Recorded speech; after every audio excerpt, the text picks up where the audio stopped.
Item ಯಾವುದೇ ಇರಲಿ try ಮಾಡಿ ಆಚಿ ಚಿಕನ್ ಮಸಾಲಾ. ಆಚಿ ಚಿಕನ್ ಮಸಾಲಾ. ಹಾಗಾದ್ರೆ ಯಾವ್ಯಾವ ವಿಚಾರಕ್ಕೆ ಅಮೆರಿಕದ ನಿಯೋಗ ಇಸ್ಲಾಮಾಬಾದ್ನಲ್ಲಿ ಸಂಧಾನದ ಸಭೆಯಲ್ಲಿ ಪಟ್ಟಣ ಹಿಡಿದಿತ್ತು? ಅದರ ಡೀಟೇಲ್ಸ್ ನಿಮ್ಮ ಮುಂದೆ. ಹೊರ್ಮುಜ್ ಜಲಸಂಧಿಯ ಮುಕ್ತಕ್ಕೆ ಅಮೆರಿಕ ಪಟ್ಟಣ ಹಿಡಿದಿತ್ತು. ಹೊರ್ಮುಜ್ ಮೇಲಿನ ಹಿಡಿತವನ್ನ ಬಿಡೋದಕ್ಕೆ ಇರಾನ್ಗೆ ಸೂಚಿಸಿತು. ಇರಾನ್ ಇದನ್ನು ತಳ್ಳಿ ಹಾಕಿದೆ. ಹಫ್ತಾ ವಸೂಲಿ ಮಾಡುವ ನಿರ್ಧಾರ ಇತ್ತಲ್ಲ ಇರಾನ್ದು, ಅದನ್ನು ಕೂಡ ಬಿಟ್ಟು ಬಿಡಬೇಕು ಅಂತ ಹೇಳಿ ಅಮೆರಿಕ ಹೇಳ್ತು. ಪರಮಾಣು ಶಸ್ತ್ರಾಸ್ತ್ರ ವಿಚಾರದಲ್ಲೂ ಕೂಡ ಇರಾನ್ ನಾವು ಬಗ್ಗಲ್ಲ ಅಂತ ಹೇಳಿದೆ. ಸಂಧಾನ ಸಭೆಯಲ್ಲಿ ಅಮೆರಿಕ ಇಟ್ಟಂತಹ ಡಿಮ್ಯಾಂಡ್ಸ್ಗಳಿದು. ಇದ್ಯಾವುದಕ್ಕೂ ಕೂಡ ಇರಾನ್ ಒಪ್ಕೊಂಡಿಲ್ಲ. ಹಗ್ಗ ಜಗ್ಗಾಟ ಆಯಿತು. 21 ಗಂಟೆಗಳ ಕಾಲ ಬಾರ್ಗೇನ್ ಆಯಿತು. ಬಟ್ ಯಾವುದೂ ಕೂಡ ಅಂದುಕೊಂಡಂತಾಗಲಿಲ್ಲ. ಹಾಗಾಗಿ ಪಾಕಿಸ್ತಾನದ ಮಧ್ಯಸ್ಥಿಕೆಯಲ್ಲಿ, ಪಾಕಿಸ್ತಾನದ ರಾಜಧಾನಿ ಇಸ್ಲಾಮಾಬಾದ್ನಲ್ಲಿ ಅಮೆರಿಕ ಇರಾನ್ ನಡುವಿನ ಮೊದಲ ಸುತ್ತಿನ ಮಾತುಕತೆ ಮುರಿದು ಬಿದ್ದಿದೆ. ಮುಂದಿನ ಬೆಳವಣಿಗೆಗಳೇನು ಅನ್ನುವಂತಹ ಆತಂಕ ಇಡೀ ಜಗತ್ತನ್ನು ಕಾಡ್ತಾ ಇದೆ. ಹಾಗಾದ್ರೆ ಸಂಧಾನದ ಸಭೆ ವಿಫಲವಾಗುವುದಕ್ಕೆ ಕಾರಣ ಏನು? ಇರಾನ್ನ ಷರತ್ತುಗಳೇನು? ವಿದೇಶದಲ್ಲಿ ಫ್ರೀಸ್ ಆಗಿರುವಂತಹ ಆಸ್ತಿ ಹಣವನ್ನು ಬಿಡಬೇಕು ಅಂಥೇಳಿ ಇರಾನ್ ಡಿಮ್ಯಾಂಡನ್ನು ಇಟ್ಟಿತ್ತು. ಮುಂದಿನ ದಿನಗಳಲ್ಲಿ ಭವಿಷ್ಯದಲ್ಲಿ ಈ ರೀತಿಯ ದಾಳಿ ಇರಾನ್ ಮೇಲೆ ಮಾಡಬಾರ್ದು, ಇಸ್ರೇಲ್ ಆಯಿತು ಅಮೆರಿಕ ಆಯಿತು ಅನ್ನುವಂತಹ ಬೇಡಿಕೆ ಇಟ್ಟಿತ್ತು. ಲೆಬನಾನ್ ಮೇಲೆ ದಾಳಿಯನ್ನು ತತ್ಕ್ಷಣಕ್ಕೆ ನಿಲ್ಲಿಸಬೇಕು ಇಸ್ರೇಲ್. ಇರಾನ್ನ ಕಂಡೀಷನ್ಸ್ಗಳಲ್ಲಿ, ಷರತ್ತುಗಳಲ್ಲಿ ಇದು ಕೂಡ ಒಂದಾಗಿತ್ತು. ಹೊರ್ಮುಜ್ ಜಲಸಂಧಿ ಸಂಪೂರ್ಣ ನಮ್ಮದು, ಹಫ್ತಾ ವಸೂಲಿ ಮಾಡಿಕೊಳ್ಳೋದಕ್ಕೆ ಅವಕಾಶವನ್ನು ಕೊಡಬೇಕು ಅಂಥೇಳಿ ಇರಾನ್ ಅಮೆರಿಕದ ಮುಂದೆ ಷರತ್ತನ್ನು ಇಟ್ಟಿತ್ತು. ಇಸ್ಲಾಮಾಬಾದ್ನ ಖಾಸಗಿ ಹೋಟೆಲ್ನಲ್ಲಿ ನಡೆದಂತಹ ಸಂಧಾನದ ಸಭೆ ಇದು. ಯುದ್ಧ ನಷ್ಟಕ್ಕೆ ಪರಿಹಾರವನ್ನು ಅಮೆರಿಕವೇ ಕೊಡಬೇಕು ಅಂಥೇಳಿ ಇರಾನ್ ಷರತ್ತುಗಳನ್ನು ಹಾಕಿತ್ತು. ಒಟ್ಟು 10 ಷರತ್ತುಗಳನ್ನು ಅಮೆರಿಕದ ಮುಂದೆ ಇರಾನ್ ಇಟ್ಟಿತ್ತು.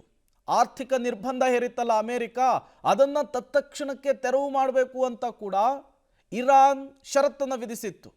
ಈ ಎಲ್ಲ ಷರತ್ತುಗಳನ್ನು ಕೂಡ ಅಮೆರಿಕ ಸಾರಾಸಗಟಾಗಿ ತಳ್ಳಿ ಹಾಕಿದೆ. ಹಾಗಾದರೆ ಅಮೆರಿಕದ ಡಿಮ್ಯಾಂಡ್ಸ್ಗಳೇನಾಗಿತ್ತು? ಮಿಡಲ್ ಈಸ್ಟ್ ವಿಚಾರದಲ್ಲಿ ಹೊರ್ಮುಜ್ ಜಲಸಂಧಿಯಲ್ಲಿ ಶುಲ್ಕವನ್ನು ವಿಧಿಸಬಾರ್ದು, ಹಫ್ತಾ ವಸೂಲು ಮಾಡಬಾರ್ದು ಅಂಥೇಳಿ ಮೊದಲ ಕಂಡೀಷನ್ಸನ್ನು ಹಾಕಿತ್ತು. ಅಮೆರಿಕ ನಿಯೋಗ ಇರಾನ್ನ ಮುಂದಿಟ್ಟಿತ್ತು.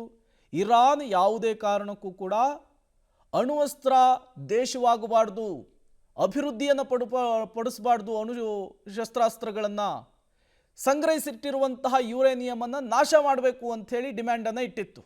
ನ್ಯೂಕ್ಲಿಯರ್ ಬಾಂಬ್ ಯಾವುದೇ ಕಾರಣಕ್ಕೂ ತಯಾರಿಸಬಾರ್ದು ಅಂಥೇಳಿ ಅಮೆರಿಕ ಷರತ್ತನ್ನು ಹಾಕಿತ್ತು. ಬಟ್ ಇರಾನ್ ಇದಕ್ಕೆ ಸಾರಾಸಗಟಾಗಿ ತಳ್ಳಿ ಹಾಕಿದೆ, ಇದನ್ನು ನಿರಾಕರಿಸಿದೆ.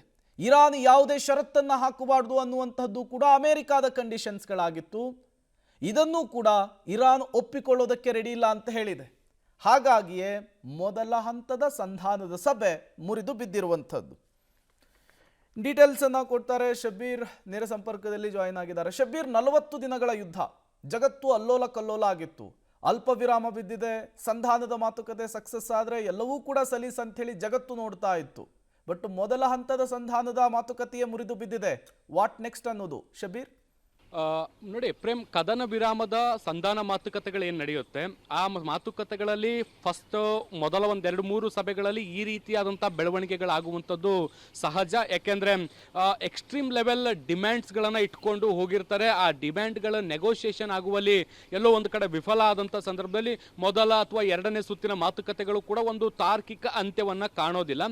ಸೊ ಒಂದಷ್ಟು ಭಿನ್ನಾಭಿಪ್ರಾಯಗಳು ಕೂಡ ಬರ್ತವೆ. ಆ ಭಿನ್ನಾಭಿಪ್ರಾಯಗಳನ್ನು ಸರಿಪಡಿಸ್ಕೊಂಡು ಮತ್ತೆ ಹಲವು ಸುತ್ತಿನ ಮಾತುಕತೆಗಳನ್ನು ಮಾಡಬೇಕಾಗುತ್ತೆ. ಕದನ ವಿರಾಮದ ಸಂಧಾನ ಮಾತುಕತೆಗಳು 1 ಅಥವಾ 2 ಮೀಟಿಂಗ್ನಲ್ಲಿ ಮುಗಿದೋಗಬಹುದಾದಂತಹ ಸರಳ ಮತ್ತು ಸುಲಭವಾದಂತಹ ಒಂದು ಸಭೆ ಕೂಡ ಆಗಿರಲ್ಲ.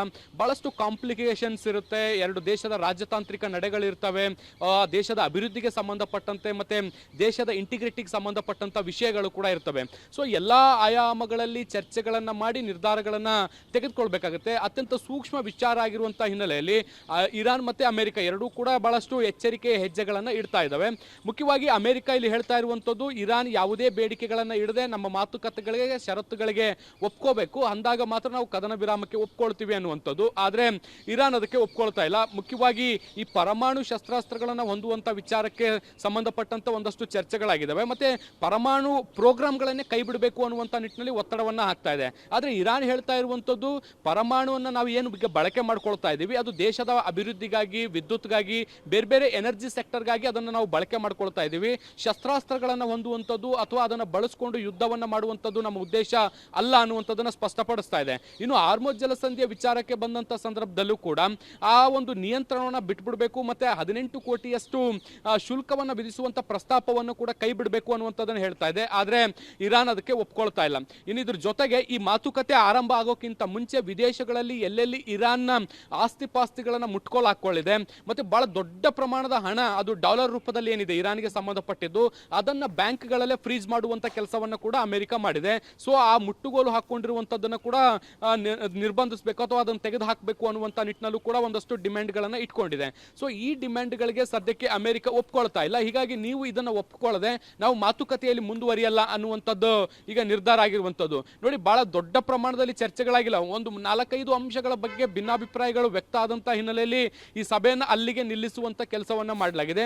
ಬಹುಶಃ ಪಾಕಿಸ್ತಾನ ಮತ್ತೆ ಫರ್ದರ್ ಆಕ್ಷನ್ ಏನಾದರೂ ತೆಗೆದುಕೊಳ್ಳುತ್ತಾ, ಎರಡನೇ ಸುತ್ತಿನ ಮಾತುಕತೆಗೆ ವೇದಿಕೆಯನ್ನು ಸಿದ್ಧಪಡಿಸುತ್ತಾ ಅನ್ನುವಂತ ಪ್ರಶ್ನೆಗಳಿದಾವೆ.